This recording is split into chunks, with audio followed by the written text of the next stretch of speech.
વાલીઓએ વિરોધ શાળાને અન્ય જગ્યાએ શિફ્ટ કરવાના નિર્ણયથી વાલીઓમાં ભારે આક્રોશ જોવા મળ્યો। વરાછા વિસ્તારની સરકારી શાળા નંબર 309ની ઘટના કોઈપણ સૂચના વિના ઇંગ્લિશ મીડિયમની સરકારી શાળા અન્ય જગ્યાએ ટ્રાન્સફર કરાતા વાલીઓમાં ભારે રોષ। વાલીઓ ડોક્યુમેન્ટ જમા કરાવવા આવ્યા ત્યારે પણ કોઈ પણ જાણ કરવામાં આવી નહોતી। હાલમાં કાળઝાળ ગરમી વચ્ચે વાલીઓ અને બાળકો હેરાન પરેશાન। વાલીઓએ જ્યાં હયા છે ત્યાં જ શાળાની માંગણી કરી। રિપોર્ટર રાજુભાઈ સુખડિયા। શાસન અધિકારી અમને હું બ્લેમ નથી કરતો, પણ અત્યારે તો ઓથોરિટી તમે છો, એટલે હું તમને ખાલી જસ્ટ બે સવાલ પૂછું।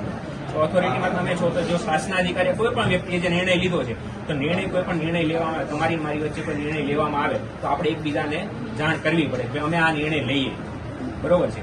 ઓથોરિટીમાં તમે છો, તમે આ નિર્ણય લીધો છે કે શાસન અધિકારી નિર્ણય લીધો છે, તો એની જાણ કરવામાં આવી છે બાળકોને કે વાલીઓને? સમિતિ બાળકોને સમિતિ એને સમિતિ ડાયરેક્ટ, તો સમિતિ કોને જાણ કરે?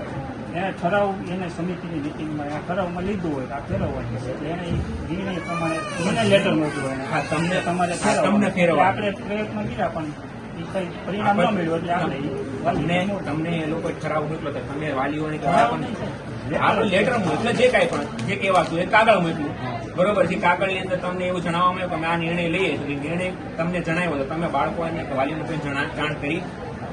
મેં પ્રયત્ન કર્યો કે સ્થળાંતર ન થાય, પણ એ ન થયું એટલે આપણે વોટ્સએપના માધ્યમથી પરિપત્ર મોકલી વાલીઓને જાણ કરી છે, આના આધારે આપણે સ્થળાંતર કરવાનું। કાયદો એવું કહે છે કે વોટ્સઅપથી જે તમે કોઈ જાણ કરો છો એ માન્ય નથી।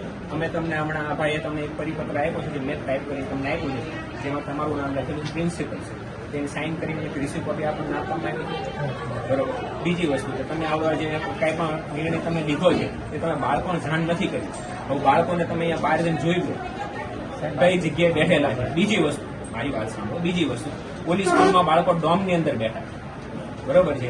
હવે ત્યાં હું અત્યારે જઈને આવ્યો, બે બાળકો ચક્કર ખાઈને સાઈડમાં પડ્યા છે, બરોબર છે। કોઈ પણ બાળકને એના હેલ્થની સાથે કાંઈ પણ ચેડા થાય તો એની જવાબદારી કોણ લેશે? રોવે છે બાળકો, હા, એની જવાબદારી કોણ લેશે? તમે લેશો? સમિતિ લેશે? આજે પહેલો દિવસ અહીંયા નવી જગ્યાએ આવ્યા છીએ। મારી વાત સાંભળો, આપણે કોઈ પણ સરકારી નિયમ એવું કહે છે, તમે કોઈ પણ શિક્ષણ બગડ્યા છે। આજે પહેલો દિવસ છે, હજુ કાલનું શું છે અમને કોઈ ખ્યાલ છે નહીં। હવે આમાં શું કરવું એ અમને ખ્યાલ નથી આવતો।